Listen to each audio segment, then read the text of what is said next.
अब सीधा चलेंगे रायपुर, जहां राजनाथ सिंह संबोधित कर रहे हैं।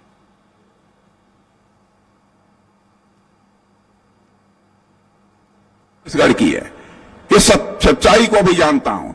हिंदुस्तान में कोई राज्य जो धान के कटोरे के रूप में जाना जाता है, बहनों भाइयों, तो आपका राज्य छत्तीसगढ़ या धान के कटोरे के रूप में जाना जाता है। मैं गांव में जाकर किसानों को अपने शरीर का पसीना बहाते हुए देखा है, और आप जानते हैं पैसा यदि प्राप्त होता है तो पसीने से ही प्राप्त हो सकता है। भारत भी यदि धनवान होगा तो भारतवासियों के पसीने के परिणाम स्वरूप ही यह भारत धनवान होगा। और मुझे पूरा विश्वास है छत्तीसगढ़ की जनता की सामर्थ्य पर, हमें पक्का विश्वास है आप सबकी दृढ़ इच्छा शक्ति पर। इसलिए विगत 5 वर्षों में कांग्रेस के नेतृत्व में छत्तीसगढ़ की सरकार ने जो छत्तीसगढ़ को बर्बाद किया है, उसको पटरी पर लाने का काम आप सबके समर्थन से यदि कोई कर सकता है तो आपका मुख्यमंत्री विष्णुदेव जी साय ही कर सकता है मेरे बहने भाइयों, और उनके नेतृत्व की यह सरकार कर सकती है। मैं जानता हूं, मैं भी गांव का रहने वाला हूं, मैं भी किसान का बेटा हूं। मैं जानता हूं किसानों के अंदर वह सामर्थ्य है जो मिट्टी से भी सोना निकाल यदि कोई सकता है तो किसान ही निकाल सकता है, मिट्टी से सोना भी पैदा कर सकता है तो किसान। मेरी सरकार कंधे से कंधा मिलाकर मेरे किसान भाइयों इस हिंदुस्तान के किसानों के साथ खड़ी है। आप में से बहुत सारे लोग जानते होंगे, पहले जब हमारी 2014 सरकार आई उसके पहले भारतीय जनता पार्टी में हम लोग कहते थे हमारी प्रतिबद्धता क्या है, तो हम कहते थे गांव, गरीब, किसान, झुग्गी झोपड़ी का इंसान, बेरोजगार नौजवान और माताओं और बहनों का सम्मान, यह हमारी भारतीय जनता पार्टी की प्रतिबद्धता है। इनका उत्थान होना चाहिए। और आपने देखा कि हमारे यशस्वी प्रधानमंत्री मोदी जी के नेतृत्व में सरकार बनते ही उसी दिशा में हम लोगों ने तेजी से कदम आगे बढ़ाया है, और आज हालात पूरी तरह से बदलते जा रहे हैं। आपको पता नहीं, जानकारी हो तो न हो, लेकिन आज आपको बताना चाहता हूं, हमारे प्रधानमंत्री ने जिस प्रकार की नीतियां बनाई हैं, जिस तरीके से सरकार चला है, मैं नहीं कह रहा हूं, हिंदुस्तान की 25 करोड़ जनता गरीबी रेखा से बाहर हो चुकी है बहनों भाइयों। आज तक भारत के इतिहास में कभी ऐसा नहीं हुआ है। यह मैं नहीं कह रहा हूं, यह नीति आयोग कह रहा है। 25 करोड़ लोग गरीबी के संकट से बाहर हो चुके हैं, और यकीन दिलाता हूं इस बार मोदी जी के नेतृत्व में आप सरकार बनाइए, बहनों भाइयों, हिंदुस्तान में हम लोग एक भी गरीब नहीं रहने देंगे, एक भी गरीब नहीं रहने देंगे। यह हम लोगों का वादा है। 5 साल तक कांग्रेस की सरकार होने के नाते मोदी जी ने फैसला किया था हम एक भी झोपड़ी नहीं रहने देंगे, एक भी हम कच्चा मकान नहीं रहने देंगे, सबको पक्का मकान मुहैया कराएंगे, पक्का छत मुहैया कराएंगे, हर घर में नल के द्वारा जल मिलेगा। यह संकल्प लिया था, और यहां की कांग्रेस की सरकार ने कुछ नहीं किया। जब उनका अंतिम वर्ष आया उनके कार्यकाल का, तब उन्होंने अपनी तरफ से कुछ करने की कोशिश की ताकि छत्तीसगढ़ की जनता की आंखों में धूल झोंका जा सके। बहनों भाइयों, मैं जानता हूं छत्तीसगढ़ की जनता गरीब हो सकती है, लेकिन छत्तीसगढ़ की जनता कितनी जागरूक है इस हकीकत को मैं समझता हूं, और इस बार परिवर्तन करके इस छत्तीसगढ़ में अपनी जागरूकता को छत्तीसगढ़ की जनता ने सिद्ध कर दिया है। मेरे बहनों भाइयों, मैं आपका अभिनंदन करना चाहता हूं। सॉइल हेल्थ कार्ड, मिट्टी के स्वास्थ्य से संबंधित कार्ड हमारी सरकार ने हिंदुस्तान के किसानों को देना शुरू किया है। पता नहीं छत्तीसगढ़ में कांग्रेस की सरकार ने लोगों को दिया है कि नहीं दिया, मैं नहीं जानता हूं, लेकिन विष्णुदेव जी साहब जब मेरे साथ आ रहे थे गाड़ी में, उन्होंने कहा कि रक्षा मंत्री जी चिंता मत करिए, मैं 1 साल के अंदर हम सॉइल हेल्थ कार्ड सभी किसानों को मुहैया कराएंगे, ताकि किसान समझ सके कि हमारी मिट्टी का स्वास्थ्य कैसा है, हमारी मिट्टी में किस चीज की कमी है, हम अपनी मिट्टी में क्या मिला दें ताकि हमारी मिट्टी की उत्पादकता बढ़ जाए। इसलिए सॉयल हेल्थ कार्ड का बहुत ही उपयोग है और देश भर में हम लोगों ने 23 करोड़ से ज्यादा सॉयल हेल्थ कार्ड दिया है। कभी आपने सोचा था किसान को 6-6 हजार रुपया हर साल प्रधानमंत्री किसान सम्मान निधि के अंतर्गत मिल जाएगा? इतना ही नहीं, 95,000 से वनाधिकार पट्टाधारी किसान उन लोगों में शामिल हैं जिनको कि हम लोगों ने 6,000 दिया है। और मैं मानता हूं कि अब छत्तीसगढ़ में ही लोगों को प्रतिवर्ष 6,000 रुपया किसानों को प्राप्त निश्चित रूप से हो रहा हो। बहनों भाइयों, खेती में उत्पादकता बढ़ाने के लिए अब यूरिया डालते हैं, खाद डालते हैं। अब आप जानते हैं बराबर खाद की कीमत बढ़ती रहती है, बराबर खाद की कीमत बढ़ती रहती है। अमेरिका में, कान खोलकर सुन लीजिए, अमेरिका में एक बोरी यूरिया खाद की कीमत 3,000 रुपये है। और हमारे मोदी जी ने वह करिश्मा कर दिया है, भले ही अमेरिका दुनिया का धनवान देश हो, 3,000 रुपये में एक बोरी खाद मिलती हो, लेकिन भारतवर्ष दुनिया का अकेला देश है जो 300 रुपये में एक बोरी यूरिया खाद मुहैया कराने का काम करता है। मेरे बहनों भाइयों, रूस और यूक्रेन के बीच युद्ध चल रहा है, सारी दुनिया में महंगाई बढ़ गई है, लेकिन महंगाई को भी नियंत्रित करने का काम यदि किसी ने किया और किसानों के खाद और बीज की कीमत भी नहीं बढ़ने दी, तो हमारे प्रधानमंत्री मोदी जी ने इसको नहीं बढ़ने दिया है। मेरे बहने भाइयों, किसानों की परेशानी हम लोग किसी भी सूरत में, आप भरोसा रखकर जाइए, समय लग सकता है, 6 महीना, साल भर, 1.5 साल, 2 साल लग सकता है, लेकिन किसी भी सूरत में हम अपने किसान भाइयों की परेशानी नहीं बढ़ने देंगे। यह राजनाथ सिंह की गारंटी नहीं है, बल्कि भारत के प्रधानमंत्री मोदी की गारंटी है। मेरे बहने भाइयों, यह भरोसा लेके आप सब जाना। और मैं जानता हूं मोटा अनाज, छत्तीसगढ़ में मोटा अनाज भी पैदा होता है, गरीब भाई बड़ी संख्या में मोटा अनाज खाते हैं। मेरे किसान भाइयों, जो मोटा अनाज पैदा करते हैं, जिसको प्रधानमंत्री ने श्री अन्न कहा है, आपको मालूम है, ऐसा मोटा अनाज का प्रचार कर दिया है हमारे प्रधानमंत्री ने, ऐसा मोटा अनाज का प्रचार कर दिया है, खुद प्रधानमंत्री भी मोटा अनाज खाते हैं और आपको यकीन नहीं होगा, इस देश का रक्षा मंत्री राजनाथ सिंह भी मोटा अनाज खाता है। और आज अपने विष्णुदेव जी साय के यहां जब मैं खाना खा रहा था, मैंने कहा विष्णुदेव जी साय, आप भी मोटा अनाज खाना शुरू करिए, देखिए आपकी सेहत पर कैसे एकदम बुलंदी आ जाती है। यह उनको भी हमने सुझाव दिया है। मेरे किसान भाइयों, आपको विश्वास नहीं होगा, अभी एक दुनिया के 20-22 देशों का एक बड़ा सम्मेलन दिल्ली में हुआ था, जिसे हम G20 का सम्मेलन कहते हैं। G20 के सम्मेलन में अमेरिका, जापान, जर्मनी, कहां से बड़े बड़े देशों से, 20 देशों से लोग आए थे। जानते हैं हमारे प्रधानमंत्री ने आपके पसीने का सम्मान करते हुए, मेरे किसान भाइयों, आपके पसीने का सम्मान करते हुए हमारे प्रधानमंत्री ने कहा, हिंदुस्तान का हमारा किसान यदि मोटा अनाज खाता है तो दुनिया से आने वाले बड़े बड़े राष्ट्राध्यक्षों और मेहमानों को मोटा अनाज खिलाएंगे। तो G20 के सम्मेलन में हम लोगों ने मोटा अनाज उन्हें खिलाने का काम किया था। यह है भारत। खेती का बजट सुनना चाहते हैं आप? 2014 के पहले यह कांग्रेस की सरकार थी, केवल 25,000 करोड़ का बजट रखती थी।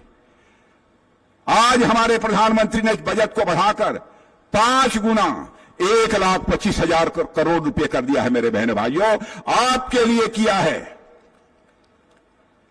फसल बीमा योजना, इसे लागू किया है। पिछले 10 वर्षों में मिनिमम सपोर्ट प्राइस, और मैं तो बधाई देना चाहता हूं अपने विष्णुदेव जी साय को। बहनों भाइयों, धान का न्यूनतम समर्थन मूल्य शायद जहां तक मुझे ध्यान है 2,183 रुपया प्रति क्विंटल है। और हमारे मुख्यमंत्री विष्णुदेव जी ने कहा कल से ही करेंगे। कब से करेंगे विष्णुदेव जी? कल से करेंगे। कब से करेंगे? आप वह दे रहे हैं ना 1,000 रुपया अतिरिक्त धान पर देंगे। 12 तारीख को 1000 रुपया जो न्यूनतम समर्थन मूल्य था उससे अधिक दे चुके बहने भाइयों, और आगे भी आपको मिलता रहेगा। कमाल किया है आपने। और इतना ही नहीं, कांग्रेस सरकार ने दाल हो, इन सब सारी चीजों की चर्चा नहीं करूंगा, धान की एमएसपी और कांग्रेस गेहूं प्रति क्विंटल जो है 1040 रुपया दे रही थी। हम जानते हैं कितना देंगे आपको, जानते हैं? कांग्रेस गेहूं की न्यूनतम समर्थन मूल्य 1040 रुपया आपको दे रही थी। हम आपको देंगे 2125 रुपया प्रति क्विंटल मेरे किसान भाइयों। और साथ ही साथ मोटा अनाज छत्तीसगढ़ में आप पैदा करो, यकीन दिलाते हैं कि आपका मोटा अनाज हमारी सरकार खरीदेगी और दुनिया के बड़े बड़े देशों को एक्सपोर्ट करेगी, दुनिया के दूसरे देशों में हमारी सरकार भेजेगी। मैं आपको विश्वास दिलाता हूं। हमारी सरकार ने छोटी छोटी चीजों का ध्यान दिया है। खुरपका की बीमारी होती है कि नहीं? जब पीछे के किसान बतलाइए, जानवरों को खुरपका की बीमारी होती है कि नहीं? जब बोलिए, हाथ उठाइए पीछे। और मुंहपका की बीमारी होती है कि नहीं? किसानों को होती है कि नहीं? मुफ्त में टीका लगेगा, मुफ्त में टीका लगेगा, 1 पैसा भी किसानों को नहीं देना पड़ेगा मेरे बहनों भाइयों। और साथ ही साथ किसान समृद्धि केंद्र भी खोले जाएंगे।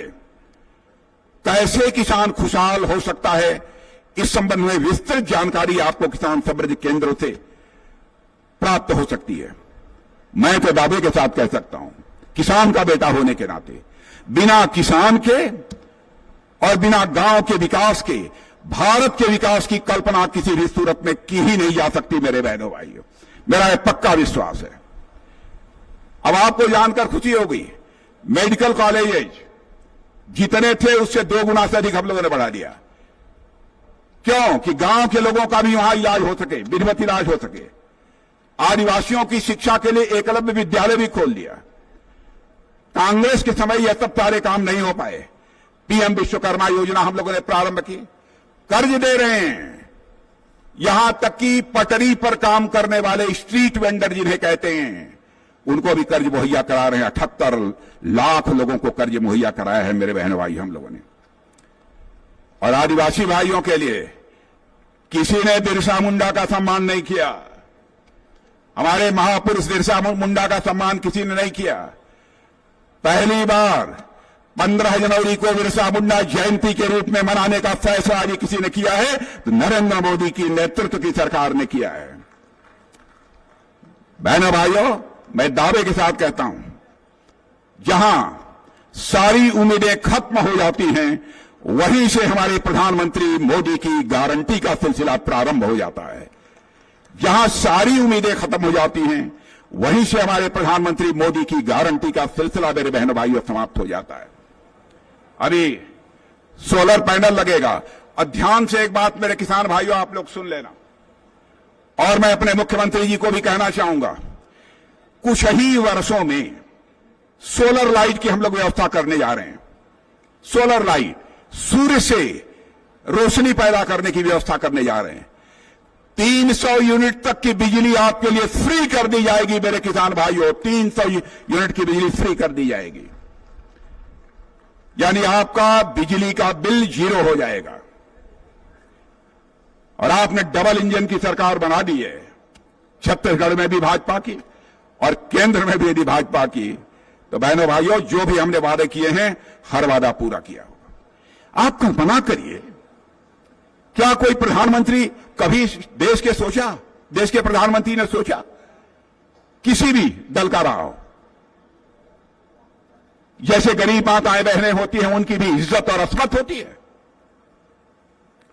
शौचालय के लिए हमारी माताओं बहनों को बाहर न जाना पड़े, घर में ही शौचालय बनना चाहिए।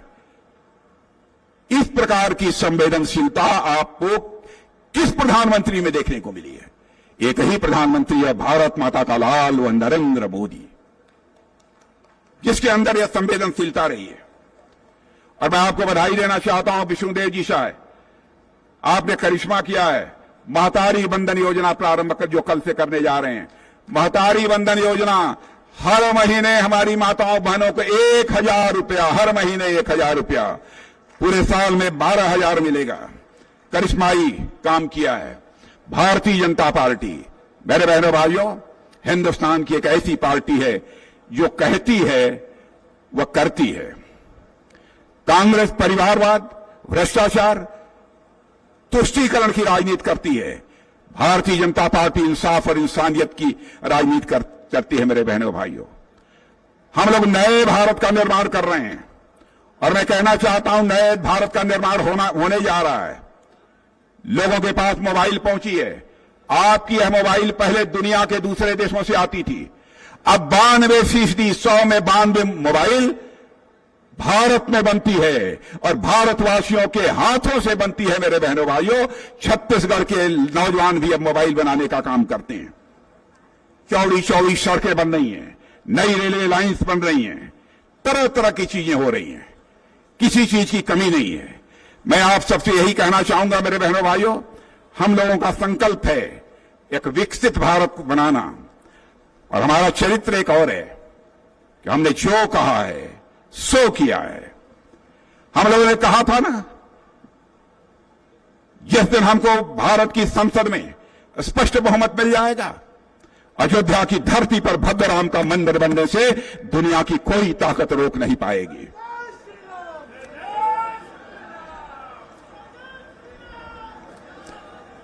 बहनों भाइयों, वादा किया था। कांग्रेस के लोग कहते थे जब कभी कोई घोषणा पत्र जारी होता है, भाजपा वाले कहते हैं हम रामलला हम आएंगे, मंदिर बनाएंगे, लेकिन तारीख नहीं बताएंगे। तारीख भी बता दिया।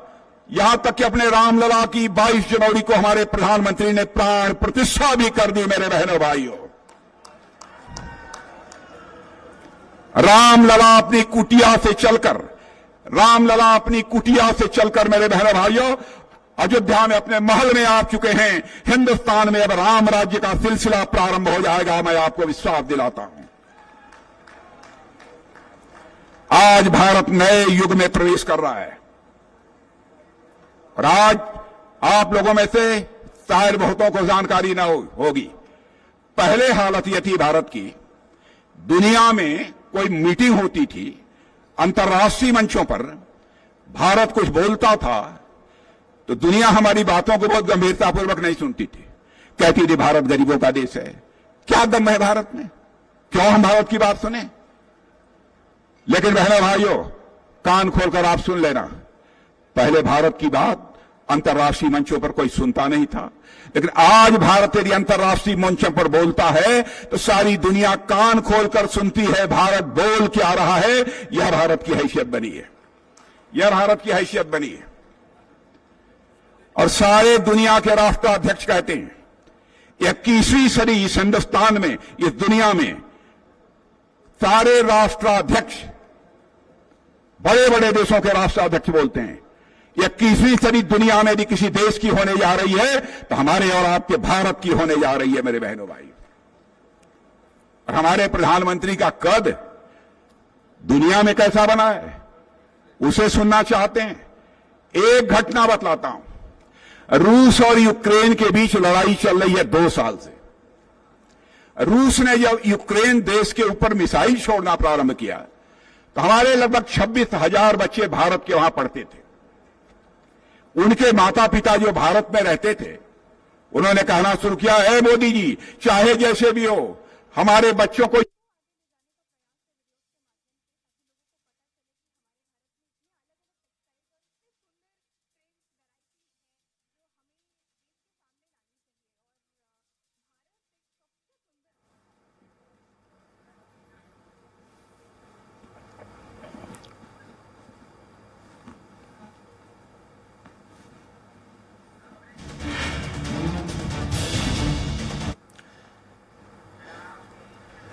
तो राजधानी रायपुर से लाइव तस्वीर आपको दिखा रहे थे, जहां देश के रक्षा मंत्री राजनाथ सिंह पहुंचे हुए जनसभा को संबोधित करते हैं। वक्त हो गया एक छोटे से ब्रेक का, फौरन हाजिर होते हैं।